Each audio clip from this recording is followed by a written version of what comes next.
네, 안녕하세요. 주막 캐시박입니다. 네, 일주일 동안 그 학습지 공부하신다고 수고 많으셨습니다. 오늘은 제가 영상으로 선생님들을 만나 뵙게 되었고요. 네, 이번 시간은 의료 통역 능력 검증 시험에 관련해서 시험은 어떻게 구성이 되고 어떤 문제들이 나왔고 그리고 어떻게 공부하는 게 효율적인 방법인지 네, 함께 이야기를 나누고자 합니다. 의료 통역 능력 검증 시험은 네, 필기와 구술 시험 두 가지로 치러지게 됩니다. 필기 시험은 오지선다로 네, 객관식 문제입니다. 그래서 네 가지 영역의 국제 문화, 의료 서비스, 병원 시스템, 기초의학 네 가지 문항에 각각의 25문항, 그래서 총 100문항의 시험이 나오고 이 시험 이후에 구술 시험은 네, 오른쪽에 보시는 것과 같이 네 문항, 대화 통역, 문장 구역 네 문항을 통해서 30분 동안 네, 구술 녹취형으로 시험이 치러지게 됩니다. 네, 해마다 시험을 응시하시는 분들이 영어가 가장 많기는 한데요. 여기 보시면 네, 합격률입니다. 필기시험 같은 경우에는 그래도 45%에서 한 50% 정도인데 구술시험 최종 합격률은 네, 22% 정도 보시면 되겠습니다. 네, 의료통역 능력 검증 시험을 응시하시고 나면 구술시험을 응시하시고 나면 응시 결과 확인에 가시면 이렇게 과목별로 네, 점수가 나오게 됩니다. 그래서 정확성, 적절성, 유창성, 의료문서 통역률, 그리고 의학용어 통역의 정확성 총 100점 중에 몇 점을 받았는지 그리고 합격 여부를 나타내게 됩니다.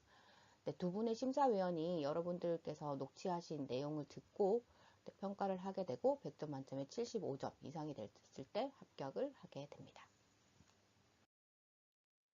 네, 의료통역능력검증시험 필기시험의 주요 교재입니다. 제가 그 단톡방을 통해서 먼저 그 공유를 드렸는데 반드시 보셔야 할 5개의 자료이고 그리고 여기에 필수적으로 네, 국제의료관광 코디네이터에 관련된 책과 함께 네, 공부를 하시는 게 필요하십니다. 다음은 필기 기출 문제입니다. 필기 기출에 관련된 문제들을 보시면 네, 필기에서 가장 많이 다뤄지는 것 중에 하나가 미국의 의료보험 체계, 메디케이드 뭐 이런 부분들이 나오고 나머지는 네, 백혈병을 진단하는데 중요한 수치라든지 뭐 색깔을 알맞게 표현하는 것 이렇게 간단한 것들도 나오고 또는 우리나라의 의료보험은 언제 도입이 됐는지 뭐 보험의 특징들 이런 것들을 다뤘습니다. 2020년도의 필기 기출입니다. 여기서도 보시면 미국의 메디케이드, 메디케어, 미국의 의료보험 체계에 관련된 부분들을 다뤄지고 있고요. 나머지 부분들도 한번 살펴보시면 좋겠습니다. 네, 다음은 실기입니다. 구술 시험을 준비하시려면 반드시 네, 보유하시고 공부하셔야 되는 4가지의 교재입니다. 첫 번째 국제진료 시나리오 언어별 표준교재 영어는 저와 함께 지금 진행을 하고 있고요. 학습지를 통해서. 그리고 두 번째 다국어 서식집은 제가 중간중간에 네, 대화구역 외에 문장구역을 통해서 다루고 있으니 네, 이 부분도 네, 앞으로는 네, 더 많이 다루고 공부를 하셔야 합니다. 그리고 세 번째, 네 번째 자료도 반드시 공부를 하셔야 되는 내용이기 때문에 이거는 다음 주에 네, 실기 관련된 주요 교재들은 한 번 더 올리도록 하겠습니다. 네, 다음은 아마 궁금하셨던 실기 기출 문제입니다. 2019년도 그리고 21년도, 22년, 23년도, 24년도까지 제가 한번 준비를 해봤고요. 19년도에는 대화 통역, 복부 통증으로 병원을 찾은 환자와 의료진 간의 대화, 그리고 두 번째는 헤모다이얼리시스와 카테터에 관한 문제, 그리고 3번은 간상동맥 혈관 조영술, 그리고 4번은 간생검, 리버 바이옵시에 대한 부분들이 나왔습니다. 그리고 21년, 22년, 23년도 이렇게 보시면 되겠고요. 네, 작년에 치러졌던 2024년 의료통역능력검증시험 실기기출 문제입니다. 첫 번째, 대화구역에서는 당뇨 전 단계 환자의 혈당 체크로 공복 혈당, 당화 혈색소를 의학용으로 알고 있는지, 그리고 구사 여부를 물었고, 그리고 역류성 식도염, 추가 가능성으로 협심증, 심근경색 등의 질환이 있는지, 질환이 발생할 수 있다는 이런 것들을 대화로 풀어서 한국어를 듣자마자 영어로, 영어를 듣자마자 한국어로 이렇게 20문장이 나왔습니다. 두 번째 대화구역에는 위절제술을 받은 환자가 위내시경을 원하는데 이때 수면을 해야 될지 미수면을 해야 될지 어떤 것이 더 안전하고 네, 효율적인지에 관한 내용들을 다뤘고 대화구역 또한 20문장으로 한국어 10문장, 영어 10문장 이렇게 나왔습니다. 세 번째는 2번 동의서 한국어로 나왔고, 네, 한국어를 보고 영어로 직독 발화하는 내용이었습니다. 네 번째는 유방생검 영어로 나왔고 요거를 보고 한국어로 직독 발화하는 시험이었습니다. 기출문제는 조금 더 제가 자료를 정리해서 네, 공유를 카카오톡방으로 하도록 하겠습니다. 네, 다음은 의료통역능력검증시험 구술시험을 치러 갔을 때 고사장입니다. 네, 이 시험은 기계랑 시험을 친다고 보시면 되고 오른쪽과 같이 각각의 자리에 앉아서 헤드셋을 끼고 30분 동안 기계 음을 통해서 나오는 네, 목소리를 듣고 거기에 맞춰서 네, 진행하는 시험입니다. 네, 구술시험은 총 4문제라고 해서 4문제만 나오나? 이렇게 하실 수 있는데 그렇진 않고요. 4개의 문항이지만 2개의 평가 항목을 가지고 있습니다. 크게 2개의 평가 항목은 대화통역, 네, 국내 의료인과 외국인 간의 의료 통역 시나리오, 그리고 문장 구형, 전문 의료 문서에 대한 직독 직해. 그래서 대화 통역이 1번 문제 1번, 2번이고 문장 구역이 3번, 4번입니다. 조금 더 자세히 살펴보도록 하겠습니다. 문제 1번입니다. 라고 이렇게 안내방송이 나올 겁니다. 그러면 들려드리는 음성을 듣고 한국인의 의료진의 말은 응시 언어로, 외국인 환자의 말은 한국어로 통역하여 대답해 주십시오. 이렇게 하고 띵동 하면 시작됩니다. 네, 이때는 2번 문제는 또 다른 상황으로 네, 들려드리는 음성을 듣고 한국인 의료진의 말은 응시 언어로, 외국인 환자의 말은 한국어로 통역하여 대답해 주세요. 이렇게 하고 띵동 하면 시작됩니다. 네, 1번, 2번 문제는 네, 이렇게 주어지는 안내문 외에는 네, 화면에 아무것도 뜨지 않습니다. 그래서 오로지 듣기 평가와 같이 듣고 네, 영어로 발화되는 것을 듣고 한국어로 바로 말씀하셔야 되고 한국어로 말하는 걸 듣고 영어로 말하는 거. 그래서 퐁당퐁당. 네, 그래서 문제 1번은 20문장, 문제 2번은 20문장. 이렇게 해서 총 네, 40문항을 발화하시게 됩니다. 그리고 이제 문제 3번으로 이어지면 문제 3번은 네, 오른쪽에 보시는 것과 같이 동의서라든지 지침서 같은 것들이 한국어로 나오게 됩니다. 이때 검토할 시간은 1분을 주고 1분 뒤에 네, 띵동 소리와 함께 대장 내시경 검사 1번 정의되어 있는 것들을 네, 한국어로 되어 있으니까 콜로노스코프 넘버 1 데피니션 이런 식으로 해서 네, 영어로 발화를 하셔야 합니다.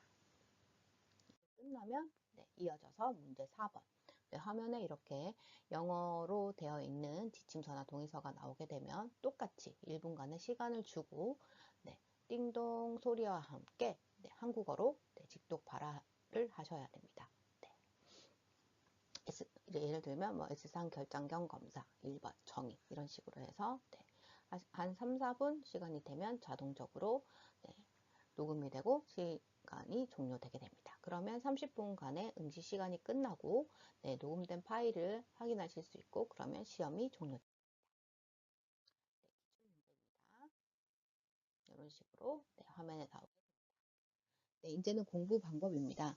의료 통역 능력 검증 시험. 네, 선생님들이 올려주신 파일을 잘 들어봤고요. 엄청 잘 구사하시고 네, 공부를 잘 하고 계신 걸로 제가 확인을 했습니다. 이 시험을 준비하면서 가장 중요한 것은 의학 용어를 잘 구사하고 잘 알고 있는지 네, 하나하나 체크를 하시는 게 중요합니다. 그래서 다음 주에는 제가 의료통역 능력 검증 시험 관련해서 국제진료 시나리오에 해당되는 네, 단어집을 드릴 텐데요. 이렇게 단어집을 하나하나 이렇게 그 진료과의 네, 주요 공부 내용들을 정리를 하시고 영어와 한국어로 이렇게 표기를 해서 따라 써보기 또는 이 의학 용어를 내가 얼마나 잘 알고 있는지 모르는 단어가 있으면 공부를 하셔서 꼭 숙지하시면서 네, 이렇게 단어집을 준비하시는 게 필요합니다. 그리고 오른쪽에 보시면 제가 그 카카오톡 학습지 같은 경우에는 한국어, 영어, 한국어, 영어 이런 식으로 대화 구역의 내용을 떼서 드리고 있는데 국제진료 시나리오나 책을 보시면 네, 한국어로 돼 있거나 영어로 돼 있거나 이렇게 돼 있거든요. 근데 시험은 한국어, 영어 이런 식으로 네, 한국어를 듣고 영어를 듣고 한국어이기 때문에 이런 식으로 해서 준비를 공부를 하시면 좋겠습니다. 그리고 혼자 공부를 하심에도 불구하고 네, 국제진료 시나리오 그 날짜마다 해당되는 내용들을 공부를 하시고 네, 이렇게 돼 있는 네, 시나리오를 보고 네, 혹시 복용하는 약이 있으십니까? 고혈압 또는 당뇨약을 복용하면 고혈압 약 같은 경우에는 뭐 이렇게 돼 있는 부분들, 이런 것들을 영어로 연습하는. 네. If you take a hypertension or the diabetes medicine, 이렇게. 네, 이런 것들을 스스로 이렇게 발화를 하시는 게 굉장히 중요합니다. 가장 중요한 것은 의료통역 능력 검증의 실기시험은 네, 선생님들이 얼마나 잘 구사하고 의학용어를 잘 알고 있는지를 평가하는 스피치, 네, 스피킹 테스트이기 때문에 네, 스스로 자기 입으로 이렇게 발화하시는 연습을 계속 하시는 게 굉장히 중요합니다. 네, 그리고 그 문장구역에 해당하는 문제 3번, 4번은 지침서나 동의서를 그 기존에 나와 있는 거는 한국어, 영어 같이 혼합이 되어 있는데요. 요거를 떼서 처음에 공부할 때는 혼합되어 있는 걸로 보고 네, 어느 정도 숙달이 되시면 이렇게 떼셔서 한국어를 화면이나 아니면 프린트 된 거를 띄워놓고 네, 영어로 발화하는 연습 그리고 영어로 되어 있는 거를 한국어로 발화하는 연습을 꾸준히 하시는 게 굉장히 중요합니다. 네, 한 주 동안 너무너무 고생 많이 하셨고요. 아마 시험을 준비하시면서 어떻게 공부를 해야 될지 아마 첫 번째 응시하시는 분들은 더 그러실 것 같습니다. 제가 볼 때는 지금 이제 1월이고 1월, 2월, 3월 정도는 국제진료 시나리오라든지 그 다음에 동의서, 지침서들을 네, 가벼이 네, 한번 다 훑어보시는 시간을 가지시고 워밍업 시간을 가지시고 4, 5, 6 이렇게는 실질적으로 네, 대화 구역이라든지 직접 발화하는 네, 체킹하는 수업을 진행을 하면서 본인의 역량을 키워나가고 시험 준비를 하시는 게 필요하시다고 생각합니다. 그리고 언제든지 뭐 학습지 하시면서 궁금하시던 부분들은 네, 카카오톡 네, 저희 단톡방을 통해서 문의해 주시면 되겠습니다. 그리고 이번 주는 이렇게 제가 피드백을 드렸고 다음 주부터는 한 분 한 분 네, 그 토요일 날 일주일 동안 하셨던 그 내용들을 바탕으로 네, 개별 피드백을 드리도록 하겠습니다. 네, 감기 조심하시고 즐거운 주말 되시길 바랍니다. 감사합니다.